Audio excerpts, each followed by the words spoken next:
Radio Fribourg, Coin de ciel.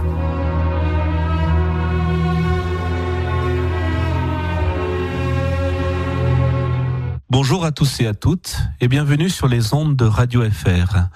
Aujourd'hui, nous recevons Marie-Françoise Salamin qui nous parle de son dernier livre, Le Trac, s'en faire un allié, écrit aux éditions Saint-Augustin, dans la nouvelle collection Graines de bonheur. Marie-Françoise Salamin est thérapeute, formatrice en communication et animatrice pastorale.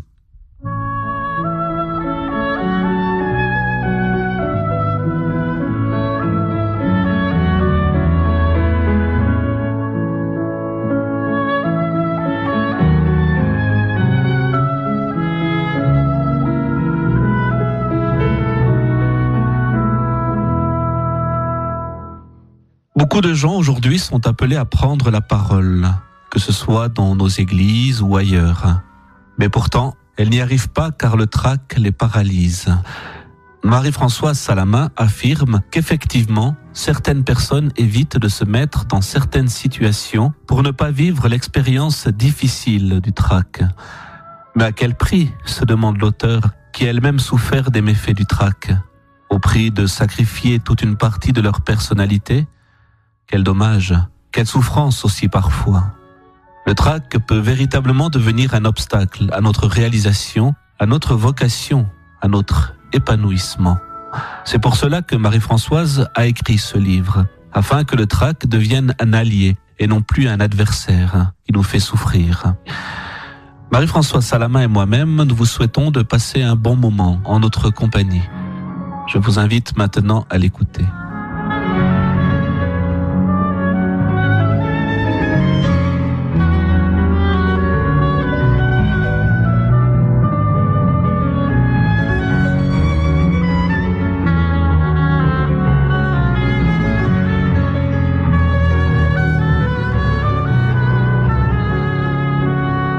Bonjour Marie-Françoise Salamin. Bonjour. Je pense que pour commencer cette émission, il est important que vous vous présentiez. Dites-nous qui vous êtes, Marie-Françoise. Alors j'ai 66 ans, je suis mariée depuis 45 ans, nous avons 2 enfants, 3 petits-enfants. J'ai travaillé pendant 14 ans comme animatrice pastorale dans une paroisse catholique de Sierre. J'ai fait une formation pour la relation d'aide en PNL, programmation neurolinguistique, et en hypnose ericksonienne. Et avec ça, j'aide des personnes en difficulté, des adultes, mais aussi des enfants, et des personnes qui sont aussi en recherche de sens dans leur vie. J'ai écrit plusieurs livres, là je suis en train de terminer le 7e. Par rapport à votre livre, tout d'abord, vous expliquez que le trac, donc c'est le thème de notre émission et de votre livre, que le trac vous a paralysé pendant plusieurs années. Comment vous avez vécu tout ça ? Alors j'avais 16 ans quand j'ai eu la première fois le trac, mais d'une manière très impressionnante. Je devais animer une réunion de parents pour des jeunes enfants dont je m'occupais. J'étais relativement relax et puis tout d'un coup, quand tout le monde s'est mis à me regarder et à m'écouter, j'ai été saisie d'un trac indescriptible et j'ai à peine réussi à lire mon texte comme j'ai pu. Et la moitié des gens m'ont témoigné beaucoup de sympathie, d'autres presque de la pitié, ce qui m'a pas vraiment réconfortée. Et pendant 20 ans, de 16 à 36 ans, j'ai vraiment évité tout ce que j'ai pu de prendre la parole en public, dans les réunions de parents d'élèves, dans toutes les formations que je faisais. J'essayais de ne pas prendre la parole du tout. C'était vraiment ma stratégie, l'évitement. Mais je savais bien qu'un jour, parce qu'il faut bien un jour évoluer, il allait falloir que je m'attaque à ce problème et arriver à dépasser ça. Donc, si je comprends bien, la fuite, c'est quand même ce que la majorité des gens qui vivent ce trac-là font automatiquement.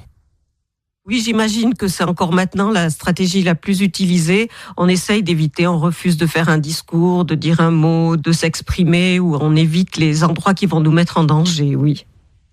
Marie-Françoise Salamin, vous avez parlé de paralysie, trac et paralysie. Au fond, pouvez-vous nous expliquer ce qu'est le trac et quelles en sont les conséquences ? Alors le trac, c'est quand on a vraiment peur du regard des autres sur soi, qu'on manque assez de confiance en soi pour ne pas arriver à s'exprimer, à donner vraiment le meilleur de soi-même. Et puis on est tellement tétanisé par cette peur qu'on peut arriver à ne plus sortir un son ou à vraiment bégayer, ne plus arriver à s'exprimer clairement. Et la prise de conscience que j'ai faite, ce qui m'a aidé à sortir de ça, c'est un jour où j'ai vu une lectrice à la messe qui n'était pas spécialement une bonne lectrice, mais qui venait toujours de bon cœur chaque fois qu'on lui demandait. Mais elle avait de la peine à lire certains mots un peu difficiles, elle butait chaque fois sur des mots, mais chaque fois qu'on lui demandait, elle venait de bon cœur, sans faire d'histoire. Et là, je me suis dit, mais honte à toi, Marie-Françoise. Toi, tu arrives à lire correctement, à t'exprimer correctement, t'es pas capable de faire ce qu'elle fait. Et là, j'ai commencé à réfléchir, je me suis donné d'abord des excuses, je me suis dit que j'avais un horrible trac qui me paralysait depuis 20 ans. Puis j'ai vraiment, en réfléchissant bien profondément, dû admettre la vérité. J'ai le trac parce que je me soucie plus de l'image que je vais donner aux gens, je me soucie plus du regard des gens sur moi que de la mission que j'ai à accomplir en prenant la parole en public. Marie-Françoise Salamin, vous avez parlé des gens qui n'ont pas confiance en eux. Ça veut dire que les gens qui ont confiance en eux, ont l'habitude de ne pas avoir le trac.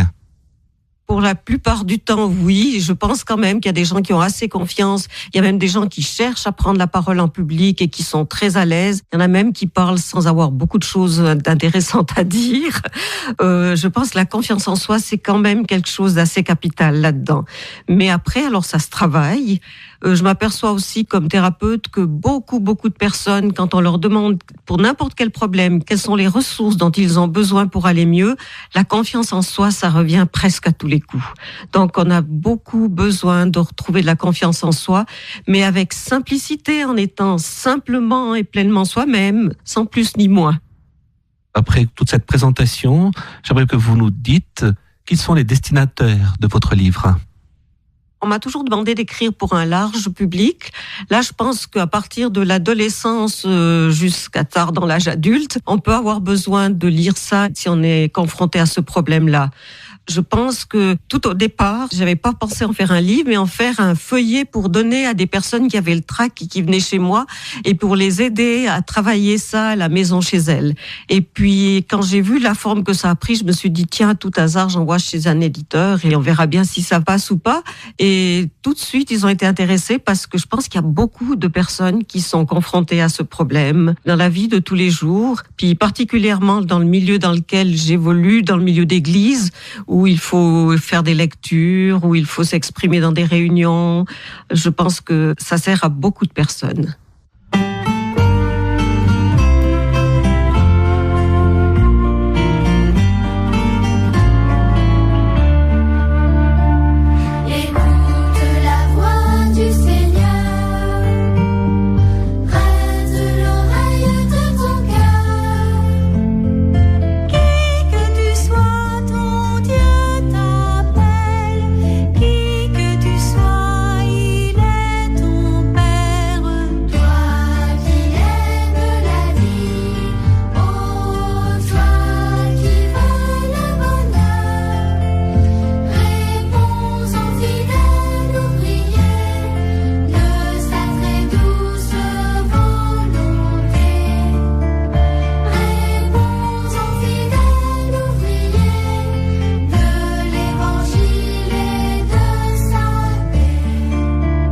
Marie-Françoise Salamin, pour des personnes qui travaillent en église, qui sont appelées à intervenir dans différents domaines, ce livre, cet ouvrage peut vraiment les aider s'ils ont le trac.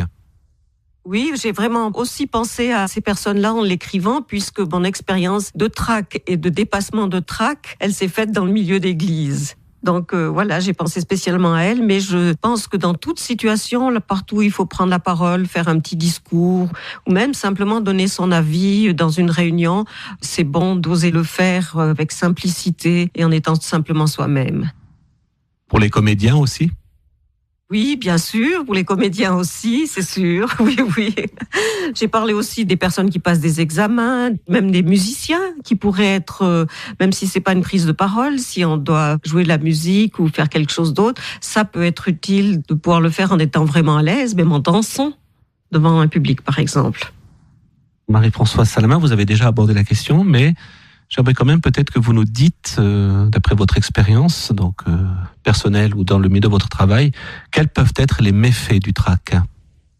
Alors, les méfaits du trac, c'est pas utile que je vous donne toute la liste des symptômes physiques qu'on peut avoir parce que ça ferait que augmenter le trac chez les gens en se disant, mon Dieu, je pourrais encore avoir ci, je pourrais encore avoir ça. J'ai lu une fois un article là-dessus qui passait les 2/3 de la mise en page pour donner tout ce qu'on pourrait avoir comme méfaits de trac.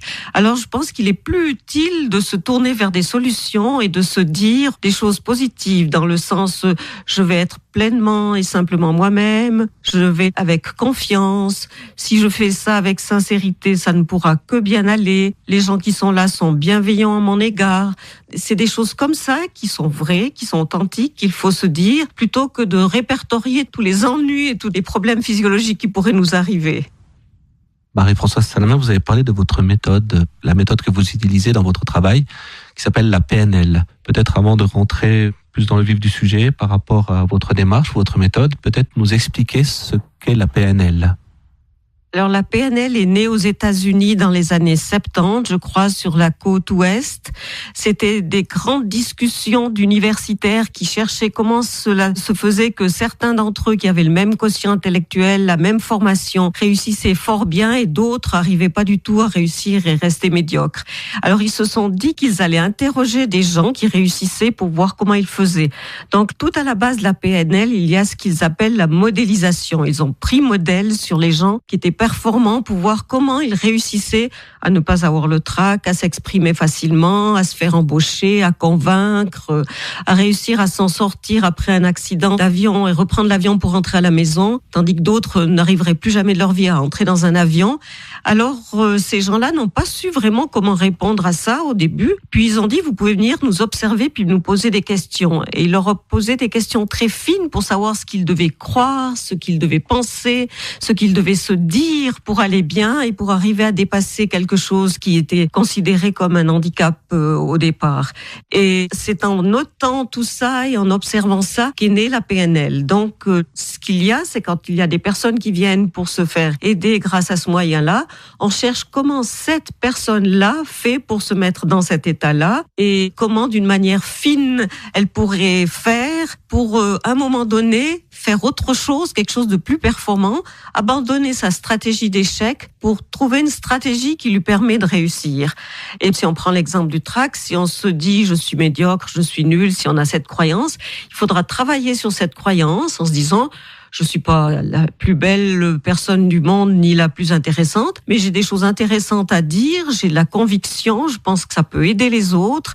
Et si on change cette croyance par quelque chose de positif, ça va tout changer. Ça va tout changer la donne et puis aussi l'état physique, psychologique dans lequel on se trouve.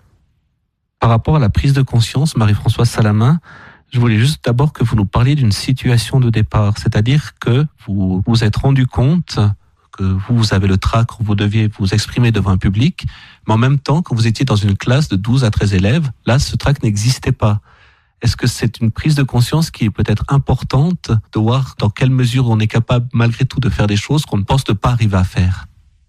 Oui, c'est vrai que c'était étonnant et c'est une des choses qu'on fait en PNL, c'est de regarder un domaine dans lequel la personne est à l'aise et d'essayer d'aller comprendre pourquoi dans ce domaine-là on est à l'aise et pas dans les autres. Et ça nous permet de regarder de nouveau d'une manière plus fine quel est le facteur qui fait qu'on a peur. Là, je pense que l'évidence était que le contact était super bon avec les jeunes et ça m'a mis à l'aise et ça m'a permis de ne pas avoir du tout le trac. Du coup, je devais changer mon idée sur le regard des gens sur moi. Si par exemple je faisais une lecture à l'église, je devais aussi me dire qu'ils étaient bienveillants à mon égard et que j'étais pas au centre de leur intérêt, même en étant au micro. Donc il fallait être un petit peu plus modeste et puis plus positive, avec un a priori positif par rapport aux personnes qui nous écoutent.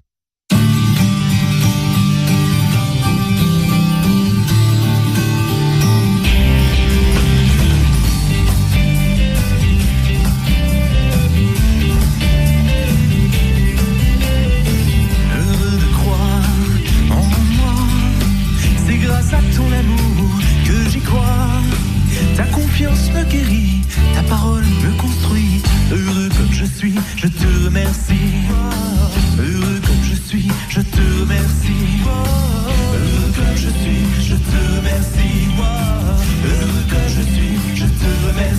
Marie-Françoise Salamin, pour des personnes donc, qui nous écoutent aujourd'hui, des personnes donc, qui souffrent de ce trac, est-ce que vous aurez des conseils à leur donner pour leur dire mais comment faire pour prendre conscience justement de cette situation ?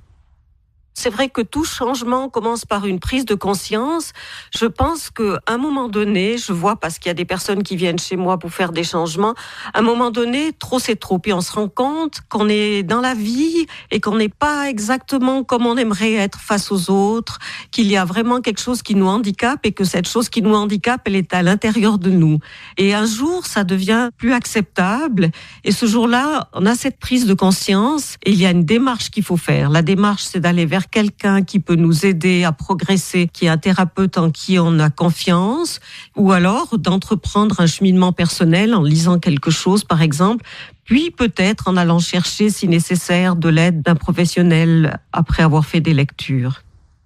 Vous êtes sur Radio FR et vous écoutez Coin de Ciel. Aujourd'hui, nous recevons Marie-Françoise Salamin qui nous parle de son dernier livre, Le Trac, s'en faire un allié, aux éditions Saint-Augustin, dans la nouvelle collection Graines de bonheur. Marie-Françoise Salamin, est-ce que vaincre le trac, c'est important et est-ce que ça aide aussi à prendre sa place dans sa vie ? Oui, tout à fait, parce que donner son avis quand on est dans une réunion, exprimer des idées qui sont importantes pour nous, pouvoir utiliser ses talents et en faire profiter les autres, pas seulement jouer de la guitare au fond de sa chambre, mais oser en jouer devant un groupe et en faire profiter les autres. Tout ça, c'est vraiment important pour pouvoir bien se réaliser et pour être bien dans sa vie. Et la vocation de chaque être humain, c'est de développer les talents qu'il a reçus de Dieu. Or, si on les cache comme le troisième serviteur dans la parabole des talents, si on le cache et on le met sous terre et qu'on le rend tel quel, c'est quand même dommage, on passe à côté de sa vie. Alors, c'est super important et même les gens qui ont étudié la psychologie, comme Abraham Maslow, nous disent que tout au bout de la pyramide des divers besoins qu'on a, il y a un besoin de se réaliser. Et c'est ça qui apporte aussi de la joie, du bonheur. C'est surtout ça qui apporte de la joie et du bonheur dans la vie quand on arrive à se réaliser. Il n'y a pas besoin pour ça de faire des choses énormes, mais d'être, comme je l'ai dit plusieurs fois, simplement, pleinement soi-même et oser l'être en toute simplicité devant les autres et en toute vérité. Marie-Françoise Salamin, vous avez parlé de Dieu, la spiritualité, Dieu, enfin on ne veut pas rentrer dans des détails précis, mais est-ce que justement la spiritualité peut aider la personne à vaincre son trac ? Je pense que oui, je pense que pour bien arriver à s'exprimer devant d'autres personnes, il faut bien se préparer physiquement, psychologiquement, matériellement, même en ayant bien étudié, en étant au point avec ce qu'on veut développer, mais aussi spirituellement, parce que nous avons tous une mission à accomplir sur Terre. Elle n'est pas nécessairement grandiose aux yeux des hommes, mais pour être soi-même et pour accomplir sa mission, c'est bien, vraiment bien de perdre le trac et de pouvoir garder juste assez pour se rendre compte que c'est important ce qu'on va faire, ça nous stimule, un tout petit peu de trac, oui. Il faut être d'accord de le garder, ça fait du bien, ça stimule et ça nous permet de donner le meilleur de nous-mêmes. Et c'est quand même pour ça que nous sommes sur cette terre. C'est pour ça que je trouve qu'il faut aussi spirituellement se dire, quand je vais pouvoir faire ça, je vais être au cœur de ma mission d'être humain, je vais pouvoir donner le meilleur de moi-même. Je vais vous donner un exemple personnel et peut-être un petit peu nous expliquer ce qui s'est passé. C'est vrai que je fais de l'animation liturgique et j'avais un trac qui me bloquait beaucoup jusqu'au moment où la prière m'a libéré. Je pense que c'est l'action de l'Esprit Saint, mais est-ce que justement être en prière ou être en présence de Dieu peut être vraiment libérateur ? Oui, moi je pense vraiment. Je prie aussi avant de faire des interventions. Je demande à l'Esprit Saint de m'aider à être cohérente, à rejoindre bien les gens dans ce qu'ils attendent, dans les réponses qu'ils attendent. Et puis de m'oublier un petit peu au profit de ce qu'il est vraiment important que je fasse, que je dise. Et surtout, je me centre sur les personnes qui sont en face de moi en pensant à bien les écouter, même dans ce qu'elles expriment non verbalement. Par exemple, si je parle devant une assemblée de personnes puis que je vois une qui a un peu des larmes aux yeux, je me dis oulala, là il faut que je fasse attention, je vais y aller doucement dans ce sujet, je vais nuancer et puis je vais être attentive à la fin peut-être, à me diriger vers cette personne quand la conférence sera finie, pour voir si elle a des choses à me dire, puis je vais lui poser la question, je vais lui dire ça vous a touché, ce qui a été dit à tel moment, et puis elle va se confier à moi. Je pense que à partir du moment où on fait un peu abstraction de soi-même et puis avec l'aide de Dieu, on est plus proche des gens, on a vraiment ce désir de se rapprocher des gens, on fait du meilleur travail.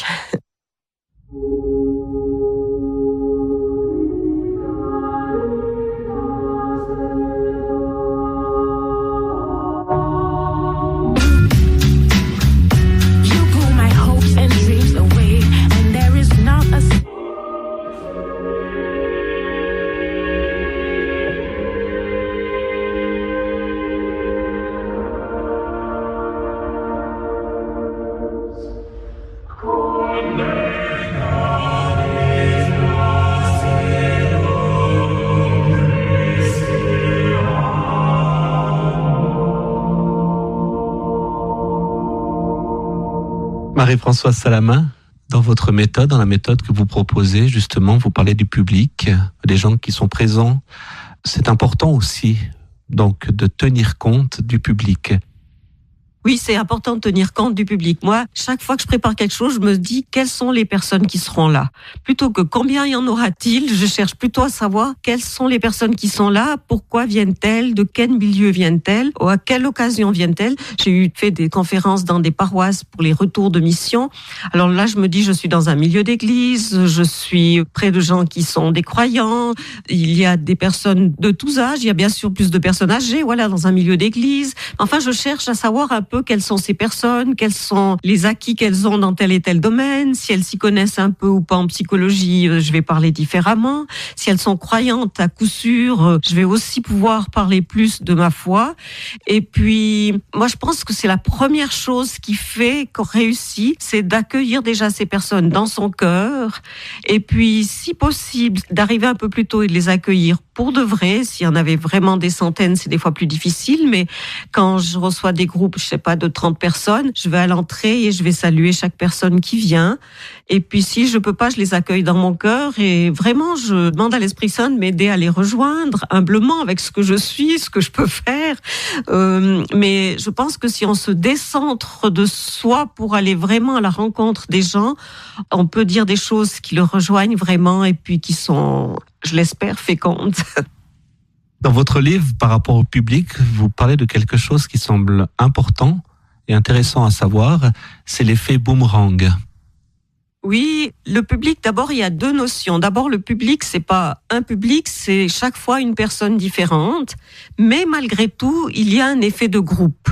Il y a un effet de groupe parce que les émotions se transmettent, l'intérêt même, qui est une émotion aussi, se transmet. Et puis, il faut quand même tenir compte des deux choses. On parle à des personnes différentes, mais il y a quand même un effet de groupe.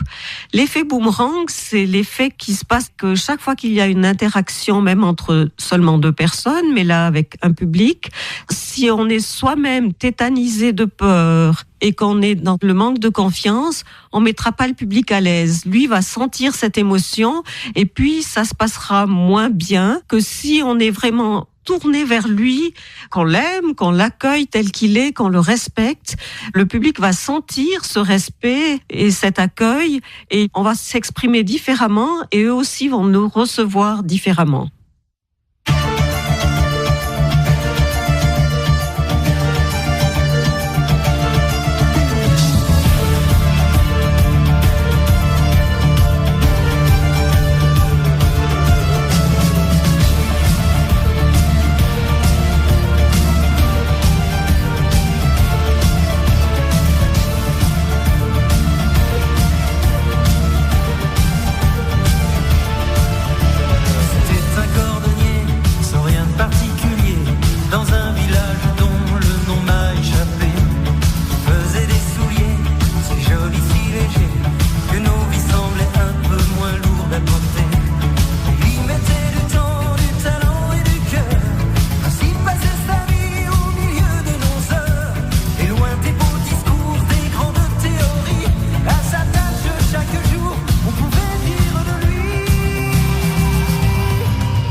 Marie-Françoise Salamin, est-ce que vous pouvez simplement, sans forcément rentrer dans des détails précis, nous expliquer quelle méthode vous proposez à travers votre livre ?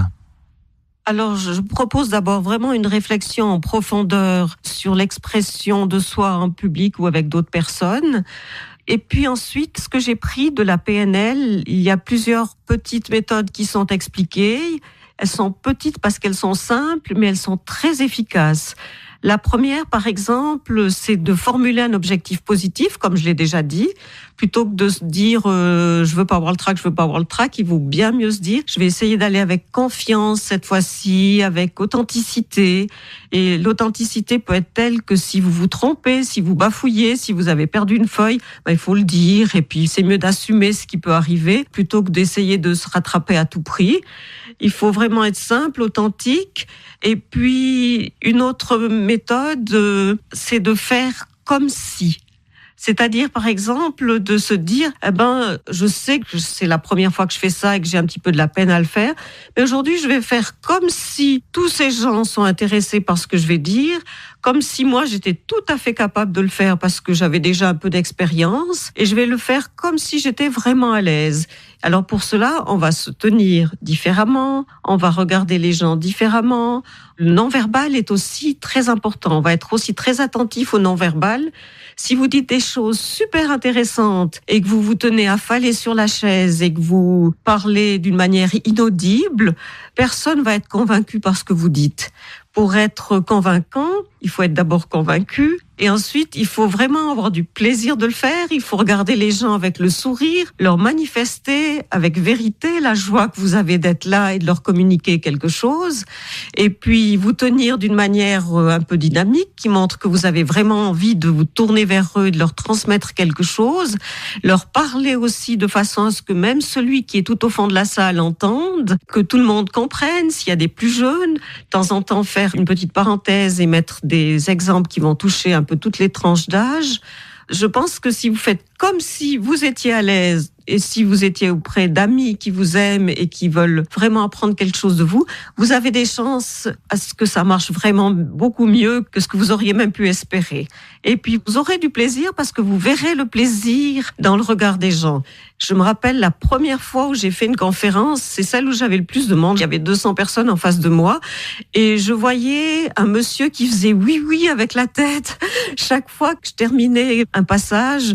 Et puis, je me disais, mais quelle chance, cet homme-là, qui était un homme politique pour lequel j'avais de l'estime en plus, il a l'air intéressé, il a l'air de trouver ça intéressant. Alors, quand j'avais besoin d'un peu de confiance, je regardais de son côté et je voyais toujours qu'il hochait la tête et qu'il était souriant et positif par rapport à ce que je disais. Et ça m'a beaucoup aidé. Donc, faire comme si on était capable de le faire et de dire quelque chose d'intéressant, c'est un peu comme font les enfants quand ils font comme si j'étais un cow-boy, comme si j'étais une princesse, comme si j'étais un magicien. Alors là, on va faire quelque chose de plus sérieux, de plus authentique, mais faire comme si ça va nous aider. Marie-Françoise Salamin, à la fin de votre livre, justement, je crois que c'est un point important que vous mettez au fait que, après avoir bien sûr appliqué une méthode, pour les personnes qui ont le trac, qui appliquent une méthode et qui arrivent à mettre en place quelque chose, d'oser, d'arriver à se féliciter, à se dire bravo. C'est important. Oui, c'est important, je trouve, parce que toute réussite mérite d'être fêtée. Alors déjà, vous pouvez être fier de vous quand vous réussissez quelque chose, se le dire. Et puis, si possible, quand on a une joie, on a besoin de la partager. Si on a des proches à qui on peut dire « Ah bah, tu sais quoi, ça s'est bien passé, c'était génial. La prochaine fois, je viendrai avec encore plus de plaisir. » Voilà, de pouvoir le partager avec quelqu'un. Et je dis même, et pourquoi pas vous faire un petit cadeau pour fêter ça? Un petit cadeau qui pourrait être pour vous un souvenir, un ancrage, puisqu'à un moment donné, je parle des ancrages, un ancrage positif qui servirait comme les mascottes dans les clubs de sport, qui servirait à vous relier à cet événement qui a été pour vous décisif et positif et qui semblera un porte-bonheur, même si, entre guillemets, si on sait que c'est psychologique cette idée-là, mais c'est simplement pour nous relier à ce moment qui a été un succès et une joie. Merci beaucoup, Marie-Françoise Salamin. Merci à vous.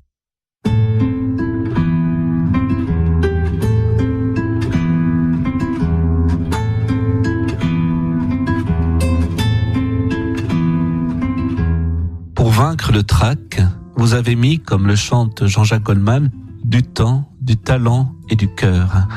Vous avez fait de votre mieux en étant simplement et pleinement vous-même. Et comme nous sommes tous appelés à devenir toujours plus celle ou celui que l'on est, vous êtes au cœur de votre vocation humaine. Continuez d'avancer avec comme moteur principal l'amour. L'amour de soi, l'amour des autres, l'amour de la vie sous toutes ses formes, l'amour de Dieu.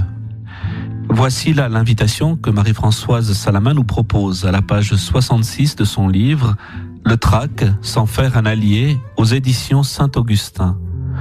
Nous vous remercions de nous avoir suivis. Si vous désirez une copie CD de l'émission, je vous invite à faire le 026 422 18 91. Nous vous souhaitons un bon dimanche et nous vous donnons rendez-vous dimanche prochain à l'écoute de votre émission Coin de ciel. Commence par faire le nécessaire, puis fais ce qui est possible de faire et tu réaliseras l'impossible sans t'en apercevoir, disait saint François d'Assise.